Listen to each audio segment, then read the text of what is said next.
오늘 또 정치권 뉴스 네 분의 전문가와 함께 알아보도록 하겠습니다. 세양호 두문정치전략연구소 소장, 최진영 변호사, 이상희 세명대 교수, 이종훈 정치평론가. 자, 네 분 감사합니다. 네, 안녕하십니까. 안녕하세요. 자, 앞서 말씀드린 것처럼 어제 정기국회가 시작이 됐지요. 그런데 이제 정기국회는 100일 동안 열리게 됩니다. 지난번 딱 1년 전하고는 여야가 바뀌었습니다. 정기국회 일정, 어느 분이 소개해 주시겠습니까? 네, 어제 정기국회 개회식이 시작된 것을 출발해서 다음 주 월요일부터 목요일까지 대정부 질문이 있고요. 교섭단체 연설이 있습니다. 죄송합니다. 그리고 그 다음 주 9월 11일부터 14일까지 대정부 질문이 있고, 그리고 10월 12일부터 31일까지 국회 정기국회 1년 농사라고 할 수 있는 정기국회 꽃이라고 하는 국정감사가 개최됩니다. 그리고 아마 본회의 몇 차례 하고 나서 12월 8일 날 마지막 본회의가 예정돼서 100일간의 정기국회 일정이 진행될 예정입니다. 네, 어제 정기국회 시작된 첫날 정세균 국회의장이 민생법안 처리를 국회의원들에게 요청을 했습니다. 직접 들어보시겠습니다. 국회의 본령은 민생 입법입니다. 20대 국회 개원 이래 모두 8,621건의 법률안이 제출됐습니다. 하지만 지금까지 1,445건만 처리되었고 처리한 건의 5배에 달하는 7,102건이 아직 계류 중입니다. 의장으로서 우리 국회의원 모두가 이번 정기국회 100일 동안 계류 법안을 다 처리하겠다는 각오로 임해 주실 것을 엄중하게 요청드립니다. 네, 국회의장이 국회 계류 법안만 7,000여 개 이른다. 그러니까 지금 8,600여 개 가운데서 한 1,400여 개만 통과가 됐다라고 이야기를 하고 있습니다. 물론 다 통과될 수는 없는 것이죠. 제가 요즘 국회의원들 보면요, 일부러 법안 발의 많이 했다고 별 필요도 없는 법안 내는 의원들도 많이 있습니다. 그러나 어찌됐든 법안 통과가 국회의원들의 일인데 어떻게 전망하십니까? 그럼 민생 법안을 우선 처리하겠다는 그런 의식이 선진화되어 있다 그러면은 우리나라 국회가 시끄러울 리가 없겠죠. 그렇죠. 물론 지금 이야기 언론에 보도가 됐습니다. 무쟁점 법안들 그리고 여야 공통 법안들 해서 62개 정도는 우선 처리하겠다 그렇게 됐는데, 문제는 이렇습니다. 형식상으로 본다 그러면은 19대 국회를 비교를 한다 그러면은 한 개 법안당 처리 기일이 517일을 걸렸습니다. 19대 때. 그만큼 한 개 법안 처리하기 어렵다는 것이죠. 네. 흔히 이야기하는 대로 입법 가결률이라고 이야기하는데 19대에서 그 입법 가결률이 14%에 불과했다거든요. 결국 이제 가결하가 하는 부분은 굉장히 어렵다는 겁니다. 이번 국회는 좀 더 두고 봐야 될 일입니다만은, 문제는 이렇습니다. 쟁점에 대한 소위 이야기하자면 싸움거리가 지금 많다라는 겁니다. 예를 들어서 정세 법안만 하더라도 13개 법안이 올라가는 그런 상황에서 여야의 대치가 굉장히 치열해질 수밖에 없는 상황이고, 그 다음에 지금 실질적으로 각 당의 내부 사정이 아주 복잡하게 얽혀져 있지 않습니까? 바른정당, 한국당 내부의 투쟁적인 부분이 굉장히 많기 때문에 이걸 하기 위해서는 결국 여권과 대치적 상황으로 가야 되는 그런 부분도 좀 있단 말이죠. 그렇기 때문에 민생 법안을 선진적으로 생각을 해서 무슨 처리하겠다 이런 부분들은 좀 공허한 메아리가 되지 않을까라는 좀 생각을 합니다. 네. 그런데 일단 공허한 메아리란 전망을 해주셨습니다. 그런데 이 전망이 맞을 가능성이 높다는 느낌이 들어요, 지금. 당장 이제 시작부터 파행이 될 조짐이 나타나고 있습니다. 자유한국당이 오늘 오후 국회에서 긴급부청을 열었는데 조금 전에 결정을 했다고 합니다. 월요일부터 국회를 전면 보이콧하겠다. 즉, 월요일부터 국회에 나오지 않겠다라고 결정을 했다고 합니다. 자, 어떤 의미입니까? 그 의미는? 다음 주 초부터 이제 교섭단체 대표 연설인데 그것부터 일단 본회의 자체가 성립이 안 되는 그런 상황이 지금 되는 거 아니겠습니까? 네. 지금 표면적인 이유는 공영방송 사태와 관련해서 특히 김장겸 사장 지금 체포영장 발부된 것을 근거로 해서 공영방송을 지금 이렇게 정치적으로 장악하려고 한다라는 것을 이유로 지금 내걸고 있는데요. 저는 그것보다 훨씬 더 구조적인 것이 지금 작용을 하고 있다 이렇게 생각합니다. 그러니까 보십시오. 일단 지금 현재 상황은 여소야대입니다. 큰 틀에서. 자, 그 상황에서 지금 또 다른 변수가 지금 뭐가 불거졌냐 하면 지난 대선 때 대선 주자로 나섰던 분들이 지금 다 지금 조기 등판을 해버렸어요. 자유한국당 지금 홍준표 대표도 그렇고 국민의당도 지금 뭐 안철수 대표가 다시 또 이제 나왔죠. 자, 이런 식이 되니까 이분들이 벌써부터 대립각을 세우기 시작을 한 거 아니겠습니까? 게다가 당내 또 사정도 그렇게 녹록치가 않아요. 자, 그러다 보면 더욱더 강경 노선을 걸을 수밖에 없는 그런 상황이다라는 거죠. 자, 그래서 이번 그 정기국회 같은 경우에는 문재인 대통령은 굉장히 갈 길이 지금 멀고 지금 사실 마음이 굉장히 바쁠 겁니다. 그러니까 새 정부 들어서 지금 지난 100일 동안에 약속했던 여러 가지 정책들을 구체화할 수 있는 이제 법안들을 이번에 많이 통과를 시켜야 되는데 현실적으로는 제가 조금 전에 말씀드린 이런 변수들로 말미암아 실제로 통과시키기가 굉장히 어렵다. 그러니까 사실 박근혜 지난 정부만 하더라도 임기 초반에 굉장히 드라이브를 걸었지만 선진화법 때문에 사실은 법안 통과를 별로 못 시켰지 않습니까?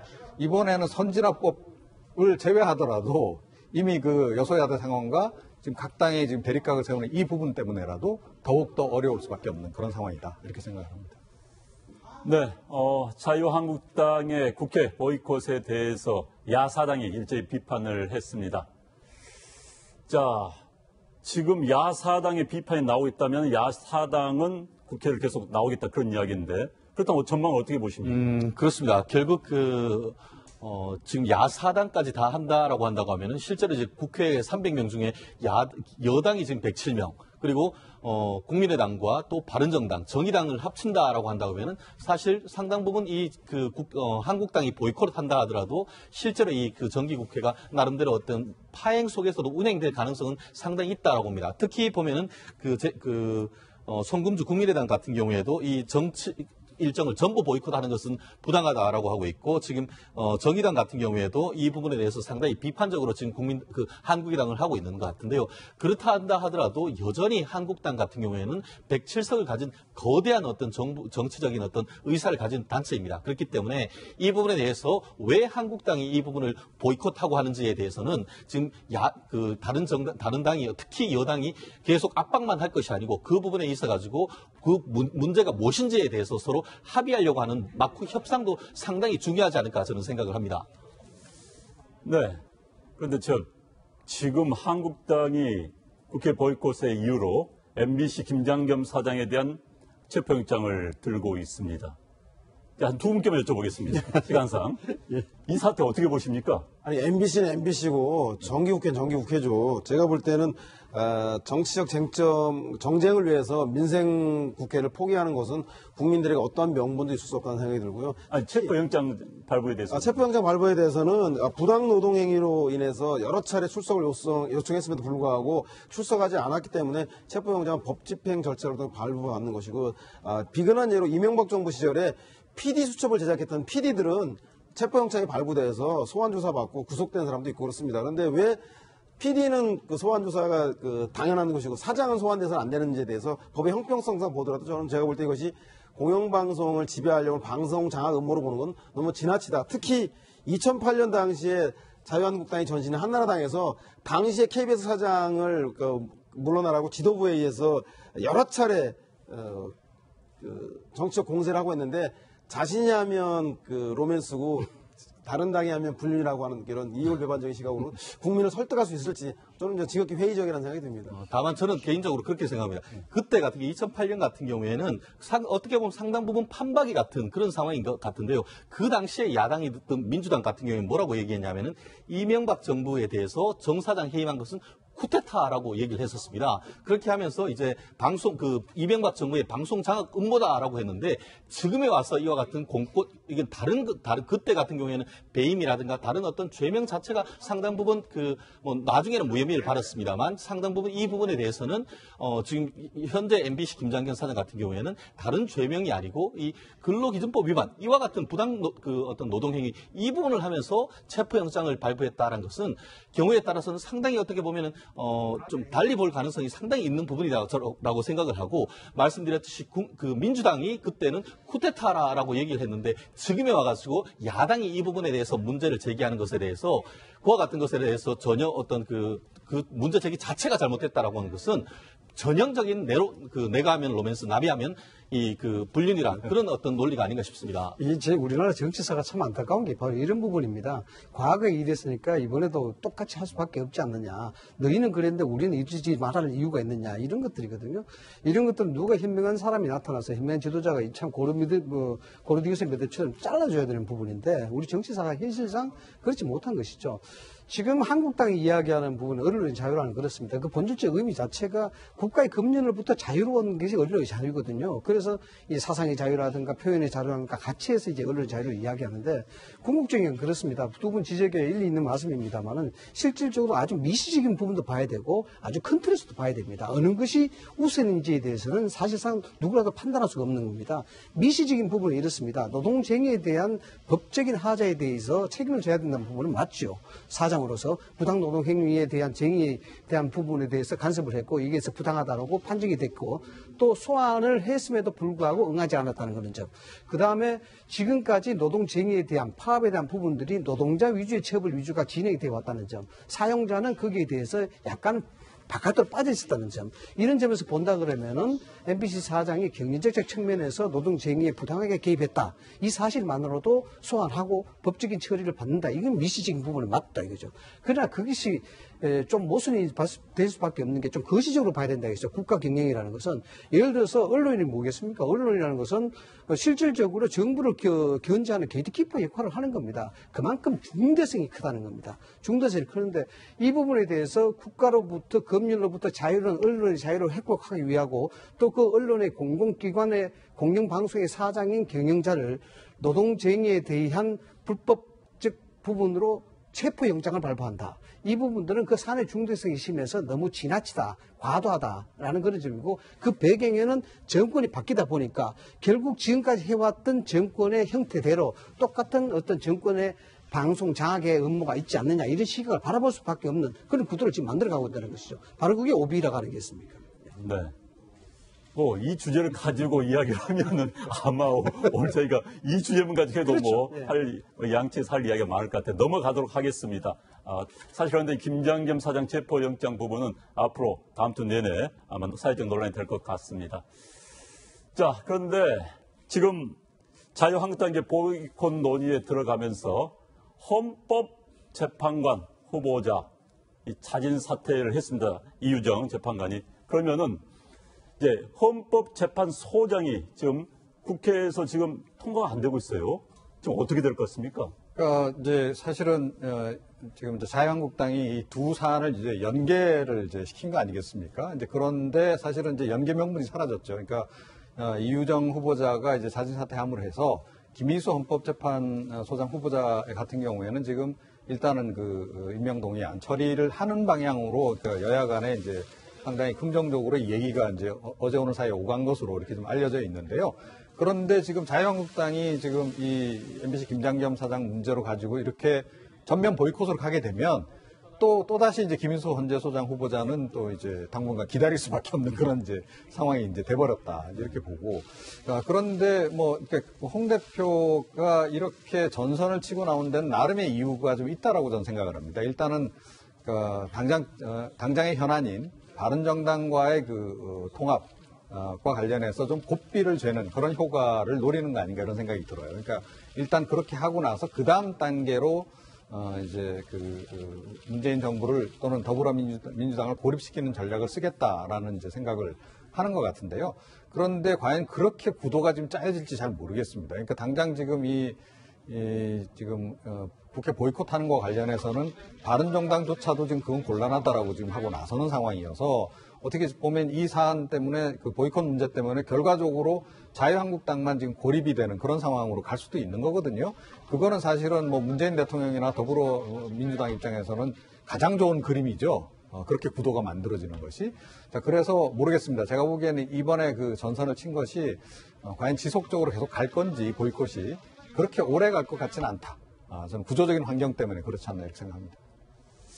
네. 자, 이유정 헌법재판관 후보자가 자진 사퇴를 했습니다. 어제 자진 사퇴를 했죠. 주식 거래 의혹에 대해서 본인은 어떤 불법도 없었다고 결백을 주장했습니다. 인터뷰를 들어보시고 이야기를 나눠보도록 하겠습니다. 사실 제가 주식 투자에 좀 관심을 가지게 된 거는 부동산 투자에 대해서 심리적인 거부감이 있고 그러다 보니 주식 투자를 좀 오래 하게 된 것이고요.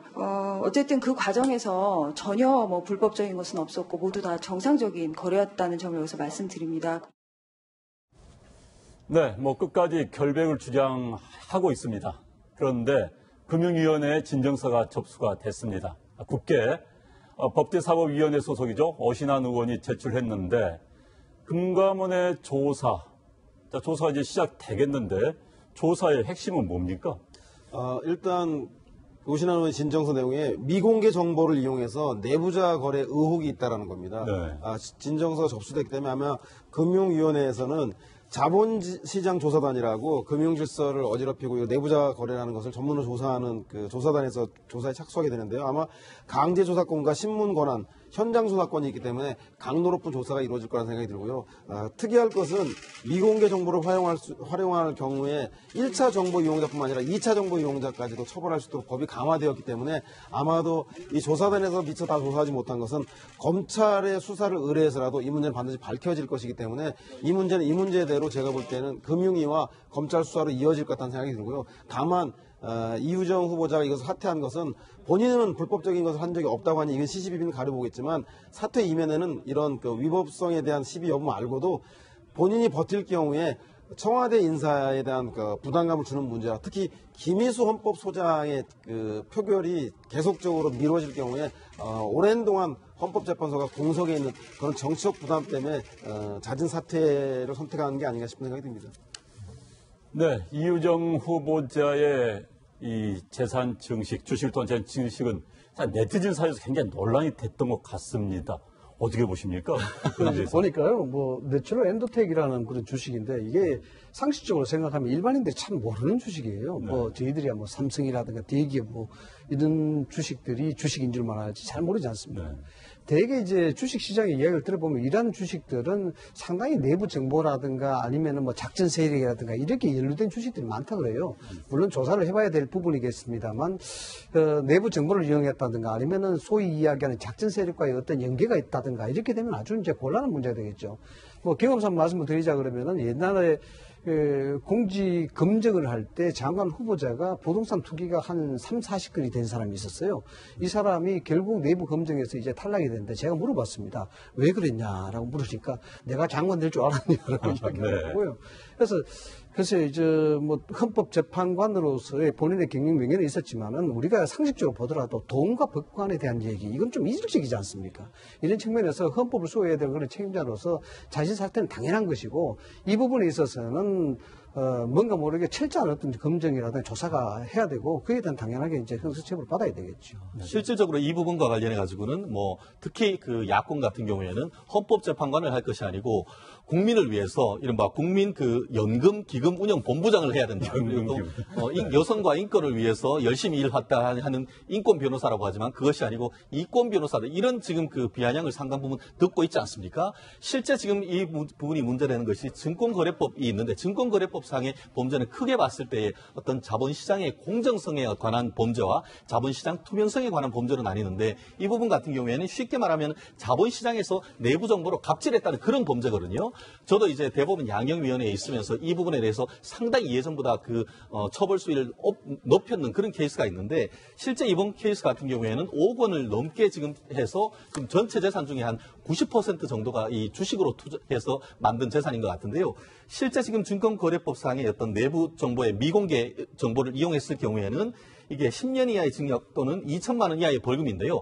경우에 따라서 그 이익액이 5억 원 이상, 50억 미만일 경우에는 현재 대법원 양형 기준에 보면은 만약에 유죄로 인정된다면은 3년에서 6년 상당의 어떤 징역형이 되고 그리고 경우에 따라서는 5배 정도에 되는 그 부당이득에 대한 환수까지 되는 그런 부분이기 때문에 지금 오신환 의원이 이 부분에 대해서 문제를 제기를 했는데 내부적인 어떤 그 수사 결과 본인은 그 무혐의가 되고 이 특히 그 청와대조차도 아무런 그 오히려 부당하고 이 부분에 대해서 억울하다라고 하는데 만에 하나 어떤 유죄가 인정된다고 한다고 하면은 사실 청와대 검증 시스템에 완전히 큰 구멍이 뚫렸다 이렇게 평가될 부분이 있기 때문에 추후에 조금 더 관심을 가지고 봐야 될 것 같습니다. 그러니까 금융위가 조사하려고 하는 부분이 아마 네. 이 부분일 겁니다. 그러니까 통상적으로 저희가 이제 예를 들어서 뭐 어떤 벤처기업이 굉장히 좀 좋대더라.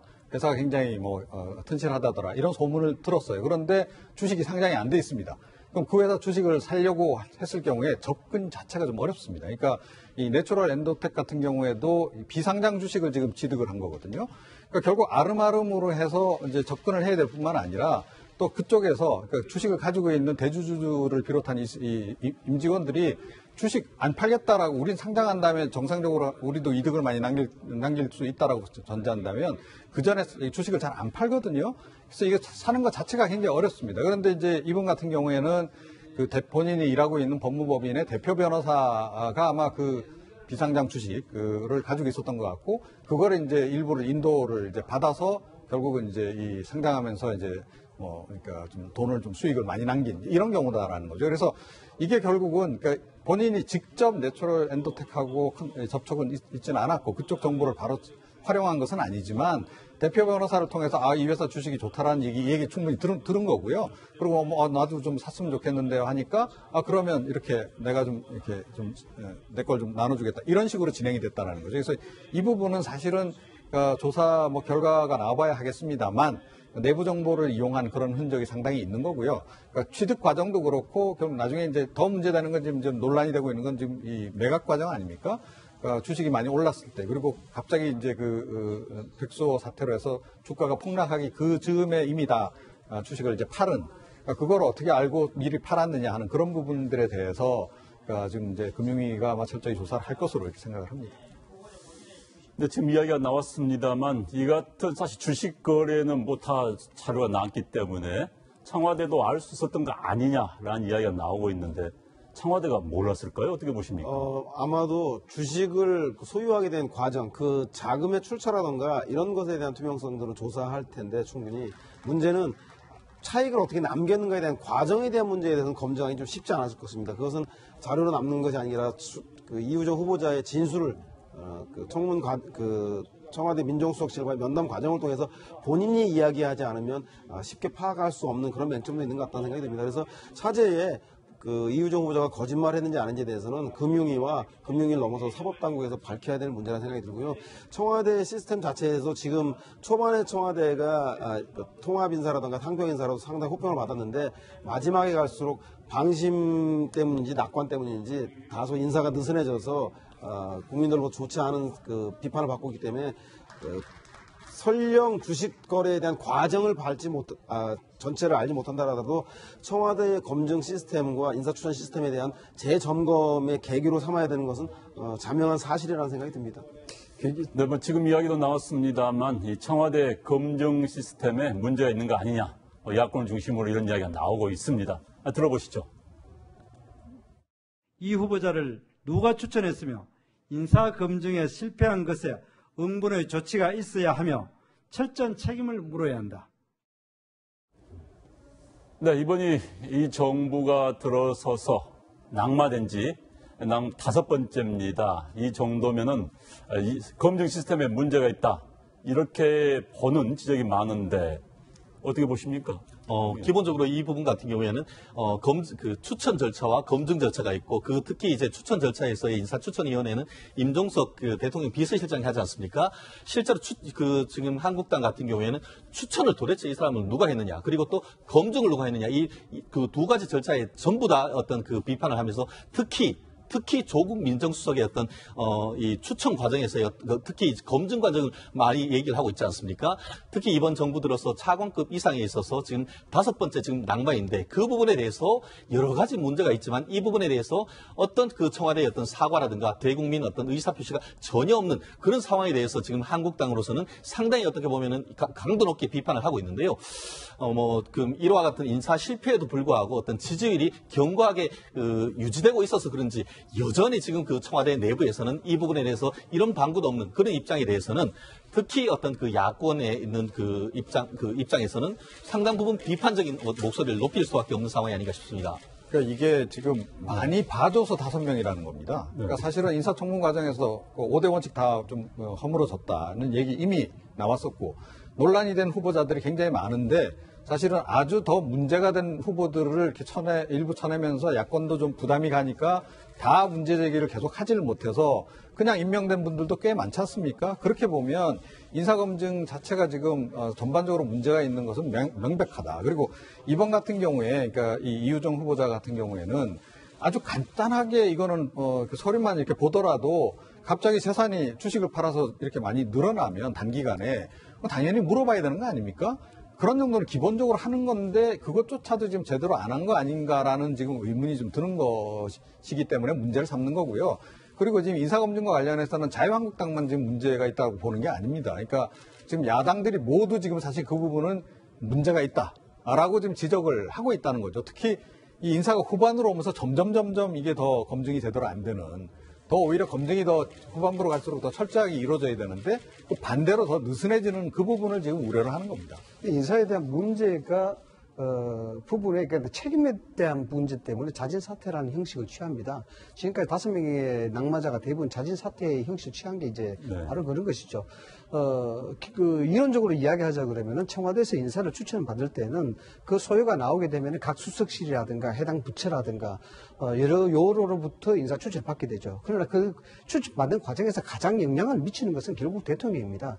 그래서 그걸 추천받은 걸 가지고 이제 인사 검증을 하고 지금 이유정 그 후보자 같은 경우에 저런 정도의 어떤 인사 검증에 대한 내용이라 그러면은 실제로 자기 검증서에서 다 체크가 됩니다. 그 자기 검증서가 한 200개 이상의 항목으로 돼 있는데 여기 뭐 부당 이득을 취한 적이 있느냐에 대한 부분을 스스로가 셀프로 고백하게끔 돼 있습니다. 그거는 이제 본인에 대한 여기에 대해서 책임성을 더 높여주기 위해서 이제 그런 것이죠. 거짓말을 할 수가 없습니다. 본인의 양심에 따라서.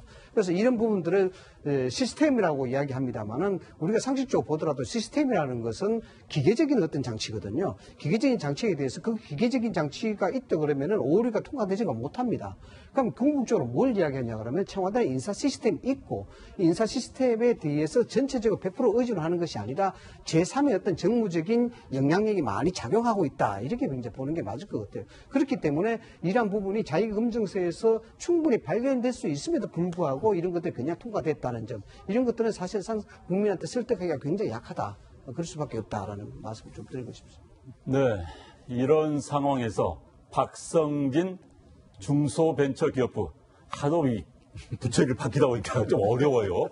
중소벤처기업부 장관 후보자에 대한 인사청문회가 오는 7일에서 11일로 연기가 됐습니다. 지금 야당에서 공세를 강하게 펴고 있는데, 자, 박 장관 후보자의 청문회 또 인사 절차 어떻게 전망하십니까? 이것도 상당히 또 굉장히 새로운 변수예요. 보면은 이 박성진 장관 후보자는 또 우파적인 그런 성향 때문에 현재 여당 내에서도 뭐 이야기가 나오고 있는 다른 케이스와는 좀 다른 것 같아요. 어떻게 보십니까? 그렇죠. 보수야당하고 보수 언론에서 오히려 신념과 소신의 문제를 검증하지 말고 우리 직무 능력성을 검증해야지 왜 신념과 소신을 따지냐라고 할 정도로 어리둥절한데 국민들은 아무튼 현재 여야 간사간 합의를 통해서 청문회가 연기됐습니다. 7일에서 10일로. 명목은 자료 부실을 이유로 자료를 충분히 더 제출해달라는 건데 실제 내용적으로는 철저하게 검증을 하겠다. 아니 청문회 되기 전까지 심리적 압박을 통해서 본인의 자진 사퇴를 유도하겠다라고 하는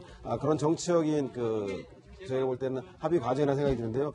한 가지 좀 고민해봐야 될 것은 박성진 후보자에 대해서 보수 야당에 대해서는 그렇게 크게 이분의 이승만 독재에 대한 두둔이라던가 박정희 미화에 대해서는 보수 야당에서는 크게 문제 삼지 않고 오히려 민주당 내에 있는 진보적인 의원들이 많이 문제 제기를 제기하고 있는 것 같습니다. 그리고 국민들과 눈높이에도 맞지 않는 역사관을 가지고 있기 때문에 국민들도 문제를 갖고 있는 것 같고요. 그래서 청문회를 통해서 과연 박성진 후보자가 그런 역사관을 갖게 된 배경이 무엇이고 참여정부의 문재인 정부에서 그 일을 할 수 있는지에 대해서 한번 검증해보는 시간이 필요할 것 같다는 생각이 들고요. 다만 문재인 정부 지지자들 내에서 이런 독재미와 역사관을 가진 사람들 일하지 말아야 한다라고 사퇴에 대한 요구가 많이 나오고 있는데 국정을 운영하는 데 있어서 생각이 다른 사람이 과연 국정을 운영할 수 없는지 과거에 김대중, 김종필 총리의 연정이라던가 박근혜 대통령과 김종인 김종인 선대위원장이 만나서 경제민주화를 했다던가 그리고 문재인 대통령조차도 당대표를 사퇴하면서 비상대책위원장으로 김종인 그 비대위원장을 영입한 적이 있기 때문에 생각이 다르다는 이유만으로 국정과 당을 함께 할 수 없는 것이라고 하는 여당 내 진보적인 일부 그 지지자들의 강력한 비판에 대해서 다시 한번 고민을 해보는 그런 계기가 돼야 되지 않나 생각이 듭니다. 지금 이 상황은요, 딱 이 벙어리 냉가슴 앓는 이 상황입니다. 그러니까 지금 더불어민주당 내 아마 의원들 중에 상당수가 더군다나 특히 이제 문재인 대통령하고 가까운 이른바 친노, 과거에 이제 친노, 친문, 진보성이 좀 비교적 좀 뚜렷한 그런 인물들 아니겠어요? 이분들이 사실은 지금 이 문제에 대해서 지금 벙어리 냉가슴을 앓는 이런 상황이고, 문재인 대통령을 정말로 적극적으로 지지했던 분들이 지금 더욱더 지금 벙어리 냉가슴을 앓는 상황이다. 그러니까 이분들이 보수 쪽 인사를 기용을 해서 어느 정도는 뭐 이렇게 입각도 시키고 이런 부분에 대해서 양해는 하는데, 그 이제 범주가 좀 있는 거 아니겠습니까? 보수 중에서도 조금 중도 쪽이나 아니면 아주 극우적인 부분은 좀 이렇게 제외시키고 싶은 이제 그런 그 심정이 있는 건데, 이분 지금 가만 보니까 극우 중에서도 아주 극우 성향인 거죠. 그런데 이걸 이제 청와대가 생활보수라고 하니 이제 뭐라고 말을 못 하겠고, 지금 이제 그런 상황이 아닌가. 그래서 아마, 지금 이제 더 고민을 지금 하고 있는 상황인데, 지금 보니까 자유한국당도 그렇고, 바른정당도 그렇고, 뭐, 바른정당도 논평을 하긴 합니다만, 그렇게 적극적인 반대가 아니거든요. 그래서 지금 내심 지금 지금 묘한 공조가 지금 이제 발생할 가능성이 높고, 제가 보기에 이게 자유한국당이 보이콧을 풀고 만약에 인사청문회가 곧바로 진행이 되면, 이분 같은 경우에는 더불어민주당 더하기 자유한국당, 그래서 통과될 가능성이 굉장히 높은 그런 상황. 청문회가 이렇게 되면은 그렇게 임명 과정에서 큰 문제가 없지 않느냐 이렇게 생각이 됩니다. 왜냐 그러면은 그 청와대가 이제 이 후보자에 대해서 박 후보자에 대해서 임명에 대한 부분을 좀 등한시 있는 부분이 있는 것 같아요. 뭐냐 그러면은 전체적으로 문재인 정부라든가 노무현 정부의 인사에 대한 공통점이 하나 있는데, 사회적인 부분에 대해서는 철저하게 코드 인사로 갑니다. 사회정책 분야. 이는 철저하게 코드 인사로 가는데, 나머지 다른 부처에 있어서는 그다지 코드 인사에 대해서 색을 맞추지 않고 있거든요. 그래서 박성진 후보자 같은 경우에 중소기업 벤처부란 말입니다. 여기에 사회적 이념적 성향이 한 단계 빠져 있는 그런 상태단 말이죠. 그런 상황에서 이 또한 검증에서 충분히 나타날 수 있는 문제에도 불구하고 임명을 강행했던 거예요. 그래서 청문회를 통해서 충분하게 가능성이 있다는 이유는 바로 그런 이유들입니다. 실질적으로 야당이 여기에 대해서 크게 반대할 이유도 없는 부분이고, 또 여당의 입장에서도 이걸 적극적으로 반대하게 되면 대통령 인사권이 침해가 되는 겁니다. 그래서 참 곤혹스러운 상황이 될 수밖에 없기 때문에 이 부분에 대해서 더군다나 과학기술자란 말이죠. 과학자란 말이죠. 여기서 이념적 부분하고는 좀 유리되어 있는 부분이 있어 단지 그 논란의 대상이 될지언정 임명 과정에는 크게 문제가 없지 않느냐. 이 인사청문회는 아주 이례적으로요. 정의당이 보이콧할 것 같아요. 예. 자, 청와대도 고민을 하겠죠. 저도 생활보수라는 이야기 처음 들어봤습니다. 네. 자, 벌써부터 내년 지방선거에 나갈 후보자군들, 사실 지방선거에 나갈 후보들은 지금부터 마음을 졸이면서 열심히 뛰고 있을 겁니다. 그런데 얼마 전에 내년 6.13 지방선거 서울시장 후보 적합도 조사가 있었습니다. 한 여론조사의 조사 결과인데 박원순 현 서울시장이 가장 높은 지지를 받은 것으로 나타났습니다. 일단 박원순 시장 3선 도전이 확실히 된다, 이런 이야기도 나오고 있어요. 그러면은 박원순 시장 이야기를 들어보고 이야기를 나눠보도록 하겠습니다. 다시 연임을 해서 서울시를 좀 더 글로벌 도시로 세계 최고의 도시로 만들 거냐, 아니면 또 제가 다른 정치적 활로를 모색할 것이냐, 이건 물론 최종적으로는 제 결단입니다만은 동시에 또 국민들이 어떻게 생각하느냐도 중요하기 때문에 제가 각계 인사들이나 시민들의 다양한 목소리를 경청하고 있는 중입니다. 그래서 제가 너무 늦지 않게 제 생각이 정리되면 말씀드리고자 합니다. 자, 각계 이야기를 경청 중이다.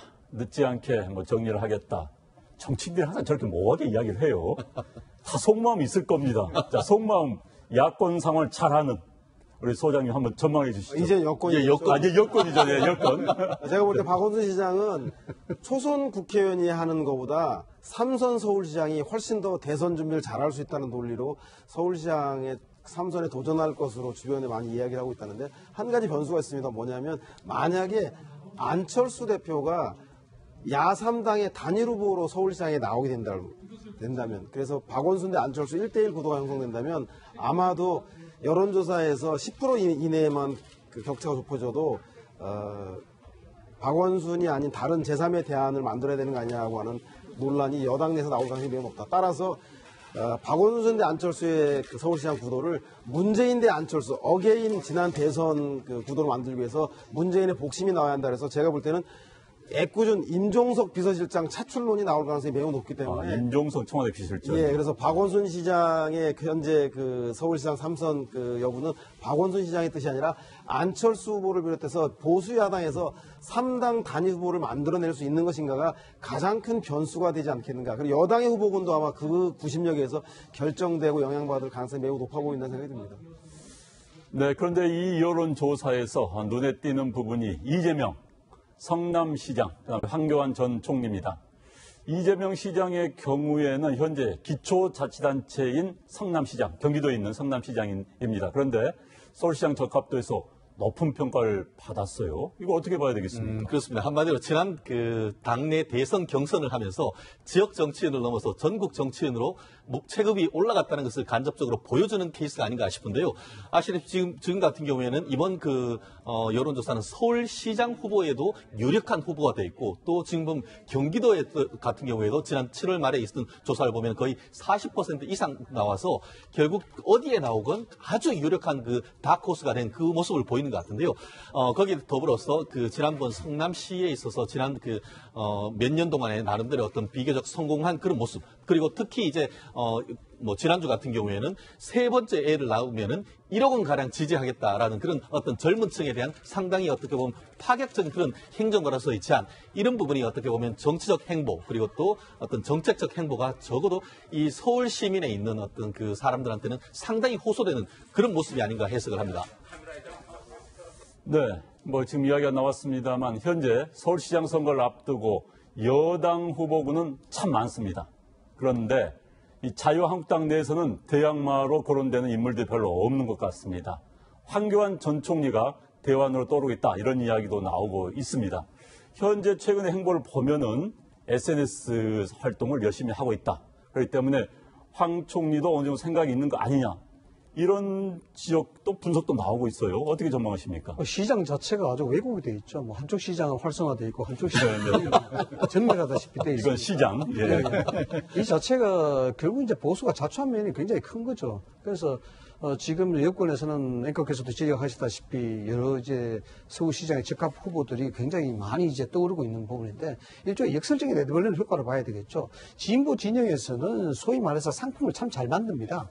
그거는 참 보수 진영이 좀 보러받아야 될 부분인데 어쩌면은 이제 서울시장이라든가 지방자치단체의 본질 자체를 왜곡하는 거죠. 성남시장 하다 다시 서울시장을 할 수 있다. 뭐 이런 부분들이 뭐 적합도에서는 그럴지 몰라도 지자체의 본질을 이야기한다 그러면은 지역에 대한 부분들을 먼저 생각해야 되는데 결국 서울시장 자리가 정치적인 입지를 강화시키는 그런 자리, 대통령을 가기 위한 자리, 그런 자리를 지금 고득화시키는 그런 효과가 있는 것이죠.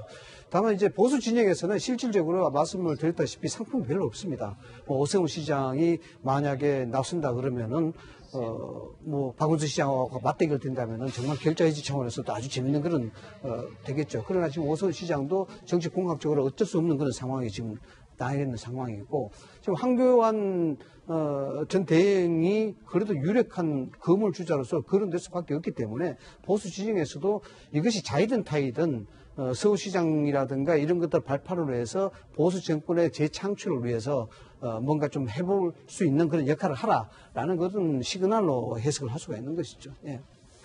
네, 제가 보기에는 황교안 전 권한대행은 이번에 출마할 가능성이 매우 높다. 저는 그렇게 생각하고요. 최근에 이제 SNS를 통해서 뭐 일련의 그런 이제 본인의 정책 견해를 이제 밝히고 나섰는데 이게 독자적인 판단으로 좀 한 거다라고 보지는 않습니다. 오히려 지금 자유한국당 내에 친박계 핵심들하고 상당한 교감화에 지금 일이 진행이 되고 있는 거다. 그러니까 이거는 지금 자유한국당 내에서 최근에 이제 뭐 박근혜 전 대통령 출당 얘기도 나오고 친박계 핵심 청산 얘기도 나오고 이제 그러지 않습니까? 그것에 대항하는 카드인 동시에 그리고 이제 다시 보수 진영을 재결집시킬 수 있는 아주 유효한 카드로서 황교안 카드를 꺼내든 거다라고 저는 보고요. 그래서 이제 일단 이제 지금 이제 여론조사에도 이렇게 이제 포함이 됐는데 아마 시간이 지나면 지날수록 보수 쪽 표심은 황교안 전 총리를 중심으로 해서 전 권한 대행을 중심으로 해서 뭉칠 가능성도 없지 않아 있다. 저는 그렇게 생각합니다. 네. 예. 그리고 이제 유력한 후보로 떠오르고 있는 마지막 인물 안철수 전 대표. 지금 본인의 서울시장 도전이 물 건너간 거 아니냐 하는 이야기도 나오고 있습니다. 그러나 여론조사에서는 상당히 높은 그런 수치가 나오고 있어요. 뭐 본인은 선거 후보를 위해서 인재 영입에 나서겠다 이런 뜻도 밝히고 있는데 어떻게 전망하십니까? 그렇습니다. 이 부분에 대해서는 안철수 그 당대표의 고민이 상당히 깊지 않을까 싶은데요. 뭐 그 지난번에 그 당내 경선을 통해 그 이번 대선 대표를 뽑는 그 기간 동안에 보면은 당을 위해서라고 하면은 당이 요청하면 뭐든 하겠다라고 해서 이 그 경우에 따라서는 서울시장에 대해서 나갈 가능성도 열어놓고 더불어서 또 그 당내에 또 박지원 전 대표 같은 경우에는 부산이 고향이니까 부산에 나가라 지금 얘기를 하고 있지 않습니까? 어떻게든 이 그 당을 살려야 되는 그런 그 절체절명의 위기 상황 속에서 본인을 던지는 나름의 결단을 할 가능성이 있기 때문에 현재로서는 말씀드렸듯이 아직까지는 지금 그 지난주에 같은 경우에는 그 홍준표 대표와 미팅을 하면서도 이 정책연대를 넘어서 선거연대까지 갈 가능성은 없다라고 하지만 정치는 생물이고 아까 그 이 박사님이 말씀하신 것처럼 야권 연대를 통해서 한다라고 하면은 경우에 따라서는 서울시장에 단일 후보로 나올 가능성은 아직도 있지 않을까 싶습니다. 단일 후보 가능성이 있습니다만 저는 안철수 대표가 서울시장에 나간다는 그 가능성은 없다 이렇게 봅니다. 왜냐 그러면 서울시장에 나가게 되면은 그 자체로서 본인의 정치적 한계를 그대로 인정하는 부분이 되거든요. 결국 이제 대선에 목적을 두고 있다는 것인데 문제는 국민의당의 오너십을 회복을 했다는 점입니다. 그 오너십이 굉장히 중요하고 그걸 기반으로 대권을 만들어가는 그런 상황이거든요. 그런데 그 오너십을 포기하고 서울시장에 나가게 되면은 그 당 자체는 다른 사람이 당이 되는 거예요. 다른 진영이 당이 되는 것이고 그렇게 되면은 대선에 대한 기반 자체가 없어지게 되는 겁니다. 그렇기 때문에 안철수 대표가 서울시장을 통해서 대권을 간다. 이 가능성은 좀 희박하다. 그러면 서울시장에 대한 간접적인 시사를 했느냐. 이 부분은 당시에 당권 도전에 있어서 뉴스 메이커의 차원이었어요. 그런 차원에서 당원들에 대한 어떤 희망적 메시지를 통해서 본인의 지지를 격퇴시키는 그런 효과를 거뒀다. 이렇게 해석을 할 수가 있습니다. 저는 안철수 대표가 의외의 카드를 던질 수도 있다고 봅니다. 그게 뭐냐 하면, 그러니까 지금 뭐 야3당 선거연대 얘기가 나옵니다만 사실은 정체성도 좀 상당히 많이 좀 다르고요. 그리고 실리적인 측면에서도 국민의당 입장에서 보자면 과연 자유한국당이나 바른정당과 선거연대를 하는 게 더 유리한가? 아니면 차라리 지금 더불어민주당과 연대를 하는 게 더 유리한지 이 전략적인 판단을 아직은 좀 유보하고 있는 게 아닌가 이렇게 생각하고요. 만약에 더불어민주당하고 이 선거연대를 하겠다라고 한다면 더불어민주당도 뭐 내년 이제 지방선거 관련해서 좀 더 이 자신들의 어떤 비중을 높이기 위해서 그런 선택을 할 수 있다라고 보거든요. 그랬을 경우에는 또 판이 또 어떻게 뒤바뀔지 모르는 상황이다. 그리고 그때 정말로 어쩌면 박원순과 안철수가 다시 만나서 빅딜을 하는 상황이 또 올 수도 있겠다 이런 생각입니다. 네, 주제를 좀 바꿔보도록 하겠습니다. 지방선거를 앞두고 바른정당이 악재에 빠졌습니다. 이해운 대표의 금품수수 의혹이라는 악재를 만났습니다. 자, 이 대표는 사기 전과자가 왜곡한 것이다 라고 검찰이나 경찰에 고소할 것이라는 입장을 냈지요. 자, 그런데 이제 돈을 줬다는 사람은 뭐 내가 줬다고 밝히고 있는데 결국 진위 공방이 갈 것 같은데 어떻게 보십니까 이 사건? 이해운 대표는 돈을 빌리기도 하고 갚기도 했다라고 시인을 했습니다. 그 얘기는 금전 관계가 있었다는 건데 대신에 차용증을 쓰고 분명히 갚았다라고 해서 정치자금법 위반이 아니다라고 얘기를 하고 있고요. 대신에 금전관계가 있다고 이 폭로를 이끌어 나갔던 옥모 씨의 경우에는 사업을 도와주는 조건으로 돈을 주었다라고 얘기하고 그것을 입증하기 위해서 실제로 대기업 부회장과 만남을 주선한 그 문자 메시지까지 공개하고 있습니다. 따라서 정치자금법 위반 소지에 대해서는 이 검찰에서 수사를 한다고 하니까 CCBB는 가려져야 될 것 같은데 문제는 이런 CCBB가 가려지기 이전에 바른정당, 보수의 혁신과 보수의 개혁을 주장하는 그 바른정당으로서는 보수 혁신의 주도권을 놓치는 그래서 이번 그 국면에서 아마 자유한국당의 통합 논의에 있어서 속수무책으로 당할 수밖에 없는 구심력이 붕괴되는 것이 가장 뼈아픈 게 아닌가 그런 생각이 듭니다. 네, 뭐 이야기가 나왔습니다만 뭐 최근에 이 바른정당을 놓고 뭐 자유한국당이나 국민의당 통합 논의가 많이 있었지요. 그런데 이제 이런 상황이 된다면은 통합 논의가 물 건너가는 거 아니냐. 기존 예측했던 정당들의 개편도 또 다른 상황이 펼쳐진 거 아니냐. 이런 이야기가 나오고 있는데 어떻게 보십니까? 사실은 자유한국당과 이 통합론에 확실히 좀 힘이 붙어갈 가능성이 좀 높아졌다 이렇게 생각합니다. 그러니까 안 그래도 바른정당 쪽 의원들 중에 내년 지방선거를 앞두고, 그러니까 자기를 돕는 사실 밑에 뭐 지방의원이라든가 이런 또 지자체장들이라든가 이런 사람들이 이런 식으로 자유한국당과 분리된 상태로 가서는 내년 지방선거 이기기 어렵다라는 얘기를 많이 들어왔고 또 그런 정치적인 압박을 상당히 많이 받아왔거든요. 어찌됐건 자기 선거를 할 때, 자기 이제 국회의원 선거를 할 때 많이 도와주고 또 도움을 주고받는 이런 정치적인 관계에 있는 그런 사람들이 그런 얘기를 좀 하고 있기 때문에 굉장히 동요를 실제로 많이 하고 있었다. 자, 그런 상태에서 이번에 이 사안이 좀 터져버렸다는 거죠. 그리고 지금 일부 들리는 얘기는 바른정당 쪽 의원들이 마음은 상당히 벌써 이제 넘어갔다라는 얘기까지 이제 들리는 이런 지경이다라는 거죠. 그래서 지금 제가 보기에 남은 것은 거의 유승민 의원 정도가 전략적으로 어떻게 결단을 내리느냐, 그 정도까지 지금 온 지경이 아니냐. 그러니까 거의 통합과 관련해서 목에까지 지금 찬 상태까지 왔다. 그래서 이번 사안이 그래서 이제 중요한 것이고, 제가 보기엔 이번 사건과 관련해서 이게 이제 배후설도 없잖아 있긴 합니다만, 어찌됐건 결과적으로 지금 그 자유한국당의 통합은 훨씬 더 가속도가 붙어갈 가능성이 좀 높지 않나 이렇게 생각합니다. 네, 네 분과의 이야기는 여기서 줄이도록 하겠습니다. 네 분 고생했습니다.